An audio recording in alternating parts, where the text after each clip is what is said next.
Hier soir, j'ai eu le grand bonheur d'animer un apéritif investisseur à Caen et j'ai rencontré Léo. Léo qui vient d'intégrer le programme, il a trouvé quelque chose de vraiment intéressant. Il m'a dit: Rodolphe, est-ce que tu peux m'aider à bien choisir le bon régime fiscal pour mon opération immobilière? Il m'a donc donné toute une sorte de chiffres que je vais vous lister ici et on va voir ensemble sur le simulateur qui est là sur mon écran d'ordinateur et que vous pouvez télécharger en cliquant juste ici si vous voulez refaire cet exercice en même temps que moi pendant que je fais l'exercice en live. Vous allez voir un petit peu comment ça se passe et comment vous allez pouvoir choisir le bon régime fiscal pour bien exploiter quelque part vos revenus locatif. On va donc voir un petit peu les éléments que j'ai demandé à Léo pour qu'il puisse me permettre de faire l'exercice en bonne et due forme. Donc, il m'a dit déjà, c'est un achat que je vais faire 120 000 euros acte en main. Au niveau de l'exploitation du loyer, actuellement, il est loué 950 euros hors charge, plus 30 euros de charge, donc 980 euros. On est là dans la banlieue de la ville de Nancy. Hein. Il m'a pas dit exactement la ville, mais c'est pas forcément important. 620 euros de taxes foncières.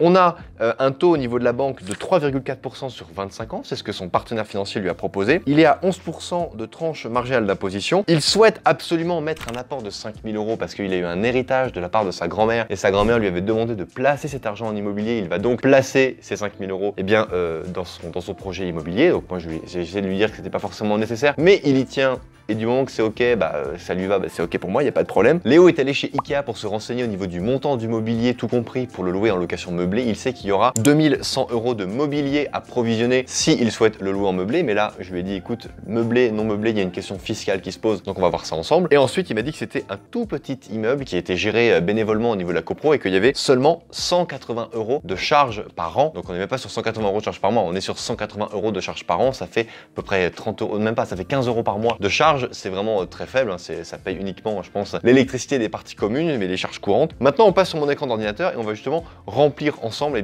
le document, le calculateur des investisseurs intelligents que vous pouvez télécharger en cliquant sur le lien qui est juste au-dessus. Et également, vous pouvez aller fouiner en description les différents liens pour aller le télécharger. Donc ici, au niveau des frais d'agence, transactions, ils vont s'incrémenter de manière tout seul, mais on va quand même dire que il y a 5% de frais de transaction. Frais d'agence, donc là, c'est dans une ville dans laquelle Léo habite, c'est lui qui va gérer son bien parce que c'est son premier bien et je conseille toujours que vous gériez vos biens vous-même au début. Et une fois que vous aurez 5-6 appartements, vous pourrez commencer à sous-traiter la gestion, mais vraiment au début, ça prend pas beaucoup de temps de gérer soi-même et c'est très important de maîtriser la gestion avant de la sous-traiter car de cette manière vous pourrez mieux contrôler la sous-traitance de cette gestion auprès d'un partenaire spécialisé en gestion locative. Et c'est pas parce qu'ils sont spécialisés dedans qu'ils le feront mieux que vous, d'où votre devoir d'investisseur de contrôler ce que votre sous-traitant fera. Ici, frais d'agence, on va mettre à 0, provision pour charge, on laisse 10%, assurance PNO, on laisse 12%, ça c'est ok.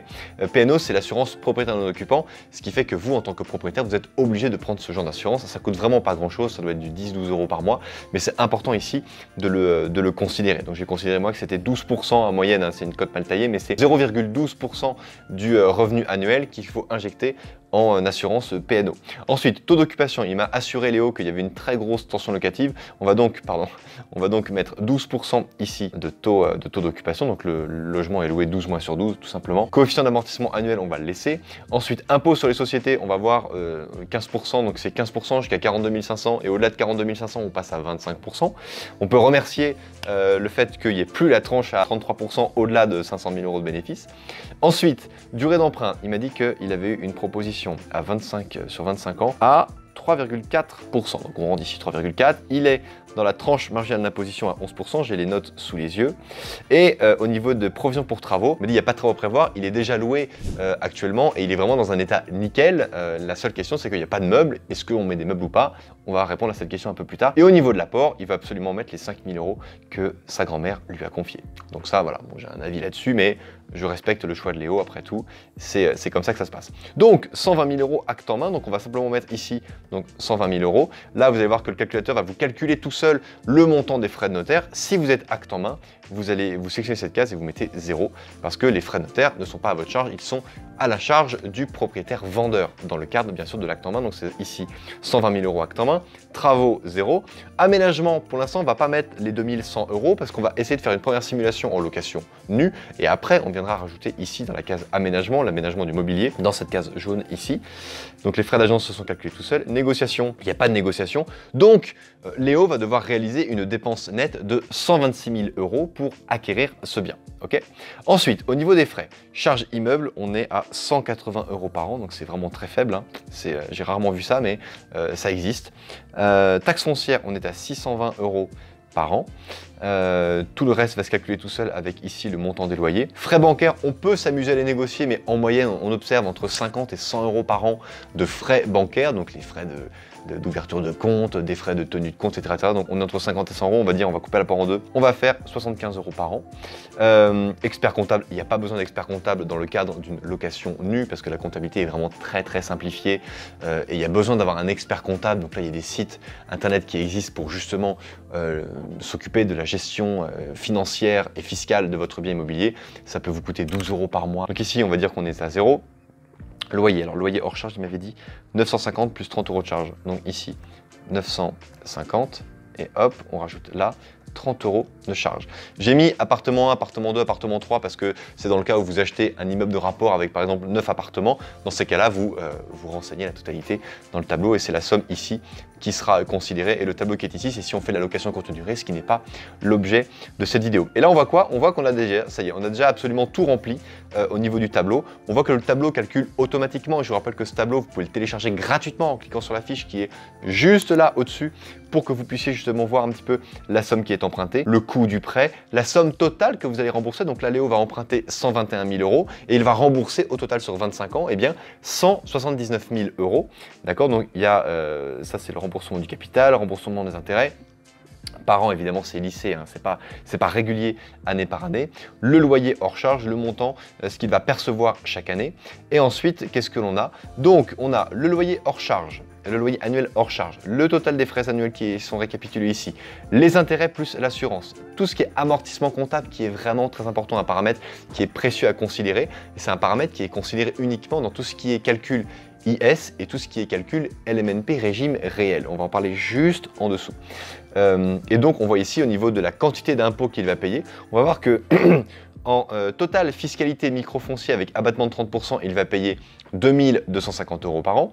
Total fiscalité en foncier réel, il va payer 2 263 euros par an. Pourquoi? Parce qu'il y a 17,2% de CSG CRDS, donc CSG cotisation sociale généralisée et CRDS contribution au remboursement de la dette sociale, qui sont donc les prélèvements sociaux, PS, que je mets ici, c'est pas parti socialiste, c'est prélèvements sociaux. Ensuite, fiscalité en BIC réel, il aura 575 euros par an.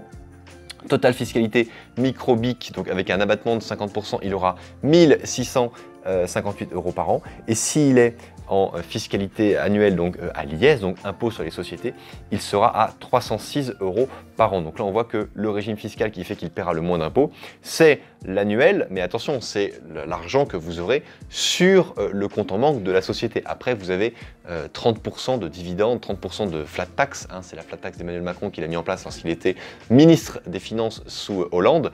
Et donc, cette flat tax, elle demande 30%. Bon, attention, comment est-ce qu'on le calcule? Si vous voulez vous verser 100 000 euros de dividendes, vous laissez 30% et vous n'en percevez que 70%. D'accord? C'est comme ça le calcul. Ici, on a quoi? On voit que on a l'excédent brut d'exploitation qui est de 10 055 euros par an lorsqu'on est donc en SAS à l'IS ou en SCI, donc SAS ou SCI. Du moment que c'est à l'IS, c'est le même régime fiscal, donc c'est exactement la même chose. Ici, on voit quoi? On voit qu'on a une trésorerie annuelle donc sur les comptes de la société de 2 880 euros, ce qui veut dire que si Léo achète cet appartement-là en SCIS, il aura à la fin de l'année, eh bien, chaque fois 2 880 euros, sachant que les loyers vont continuer d'augmenter chaque année. Donc ici, c'est le résultat de l'année N, de cette année. Mais si vous faites l'année prochaine, avec l'augmentation des loyers et le prêt amortissable, il aura exactement la même mensualité de crédit pendant 25 ans, donc sa rentabilité va augmenter. Donc là ici, la rentabilité qui est ici, et c'est valable pour tous les autres régimes fiscaux en dessous, est la plus mauvaise. Donc on part déjà sur un bien immobilier qui est pas mal, puisqu'on a un rendement net ici de 7,98% et on est en rendement brut ici à 9%. C'est pas la folie, mais pour commencer, c'est déjà très bien parce que on voit que on respecte déjà très bien la règle des 70% parce qu'on est à 0,63. On est à 63% et l'idéal de la règle du 70%, c'est d'être soit à 70, soit à être à moins de 70. Donc là, Léo est à 63%, donc c'est très bien. S'il veut choisir le régime fiscal à l'IS, moi je le valide, il n'y a pas de problème. Et à l'IS, on peut très bien le louer en meublé ou en non meublé. Il n'y a pas de différence. On est libre de faire ce que l'on veut avec ce régime fiscal-là. Ensuite, LMNP réel. LMNP réel, on ne va pas le regarder tout de suite. Pourquoi? Parce que là, déjà, je vais marquer le montant que le calculateur me donne dans cette case-là, qui est vide, qui est neutre. Parce que lorsque je vais aller renseigner le montant du coût de l'expert comptable et du coût de l'aménagement pour considérer le même chiffre en meublé, eh bien on va du coup voir un petit peu la différence qu'il y a. Ce sera important de comparer. Ici, LMNP réel, on ne tient pas compte de ce chiffre-là parce qu'on n'a pas mis de mobilier, donc on ne peut pas le louer tel quel, ce serait pas sérieux. LMNP micro pareil. En revanche, foncier réel, on voit quoi? On voit qu'on a 922 € par an, donc là on peut mettre 922 € par an, donc ça c'est vraiment l'argent que vous avez en cash, donc c'est pas forcément énorme. Après tout, on n'est qu'à 9%, mais c'est déjà pas mal parce qu'on est sur un bien immobilier qui respecte bien la règle des 70% et qui permet déjà de vous enrichir. Donc c'est plutôt pas mal. Et ensuite, on a au niveau du foncier micro, on a en trésorerie annuelle, on a 935 €. Donc là, on va écrire 935 € pour que l'on puisse se rappeler. Donc là, on a un petit peu les différents justement montants par régime fiscaux. Ici, on va considérer que vous avez pris, donc en expert comptable, maintenant on va faire la simulation pour le meublé, on va considérer trois choses, que vous avez justement un expert comptable en ligne qui vous prend 15 € par mois, donc 15 € par mois, ça fait 15 € x 12, ça nous fait 150, plus 30, ça nous fait 180. Donc on va dire que ça vous prend 180 € TTC par an, et que en plus de ça, il avait estimé en termes d'aménagement, donc aménagement, il avait mis 2100 € de mobilier qui seront bien sûr amortissables.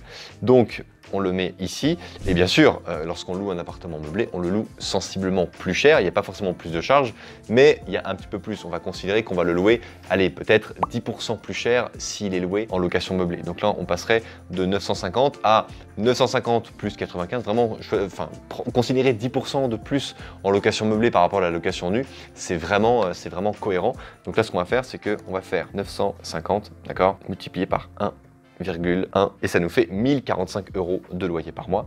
Et donc là, qu'est-ce qu'on a fait? On a augmenté sensiblement le rendement brut et on va aller voir un petit peu ce que ça nous donne ici en termes de location. Donc déjà ici on a 3578 € de revenus locatifs sur la société lorsqu'on le loue en meublé. Donc on peut l'écrire également ici, 3578, voilà. Et au niveau de la différence, c'est toujours intéressant de voir un petit peu la différence que cela peut faire parce qu'on a du mal à voir, mais ça fait quand même 698 € de plus en location meublée qu'en location nue, juste en SAS à Liège. Donc rien que pour ça, ça vaut le coup de le louer en meublé. Ensuite, LMNP réel, ici on est à 3203 €, donc 3203 €. Et en LMNP micro, on est à 2726. Donc ici, et là on le considère pas. Donc moi très clairement, Léo, tu vois, par rapport à ça, par rapport au fait que ici tu as un montant plus important, mais ça, il faut considérer que tu vas toucher que 70% de ça. Donc tu peux très bien faire ça, ok, et multiplié par 0,7 pour considérer un petit peu la flat tax, ce qui fait que en net, tu auras ça dans la poche si tu investis en SCIS. Si tu le fais en LMNP régime réel, tu auras 3203 €. Et en LMNP micro, pardon, tu auras donc 3203 € en LMNP réel, tu auras 2726 € en LMNP micro, et les autres régimes fiscaux sont vraiment pas du tout intéressants. Tu vas pas y perdre de l'argent, mais ce sera beaucoup moins rentable. Donc mon conseil, c'est oui Léo, tu achètes du mobilier. Et par rapport à ta question, le doute que tu avais, qu'on a évoqué hier soir ensemble, c'est que oui, mais le problème c'est que en location meublée, ce sont des baux de 1 an et les gens, parfois, ils veulent rester plus de 1 an. 1 an, c'est une durée minimum et rien ne t'empêche de signer un bail de location en location meublée non professionnelle régime réel, même régime micro-BIC, tu pourrais très bien le faire aussi, faire un bail de 3 ans. 1 an, c'est la durée minimum.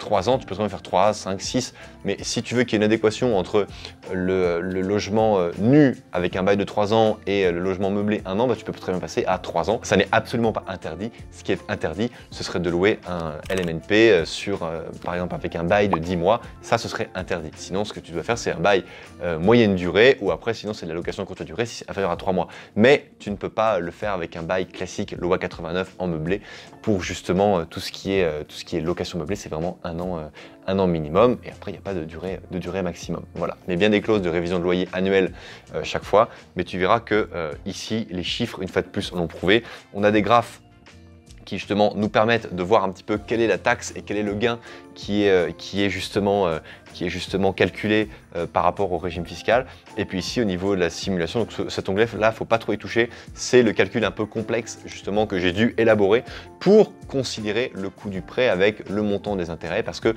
chaque année, là dans le cas présent, avec le cas de Léo, on voit qu'on a renseigné un prêt immobilier avec un taux justement de 3,4%, ce qui veut dire que chaque année, vous allez payer 3,4% d'intérêt sur le capital restant dû. C'est la raison pour laquelle les intérêts se modifient en permanence, parce que chaque mois, vous remboursez un peu de capital. Donc chaque mois, les 3,4% baissent. Pourquoi? Parce que, alors il reste fixe 3,4%, mais la proportion baisse parce que vous remboursez de moins en moins de capital. Et il faut faire un calcul qui fait en sorte que sur 25 ans, donc sur 300 mois, vous remboursez la totalité du capital et des intérêts qui étaient prévus. Je vous le rappelle, vous pouvez télécharger 100% gratuitement ce tableau que je vous offre en cliquant sur la fiche qui apparaît soit ici, soit là, soit en regardant en description sous la vidéo, pour que vous puissiez justement parfaitement maîtriser tout l'environnement financier et fiscal qui gravite autour de votre projet immobilier. Donc c'est vraiment important de parfaitement maîtriser ce tableau avant même de vous rendre chez le banquier, parce que le banquier va chercher à vous coincer sur différents paramètres. Donc faites vraiment attention. Téléchargez ce tableau, c'est mon cadeau pour vous, pour remercier de votre fidélité et du fait que vous avez liké cette vidéo. Et surtout, n'oubliez pas, crise ou pas crise, on fait la route ensemble. Ciao!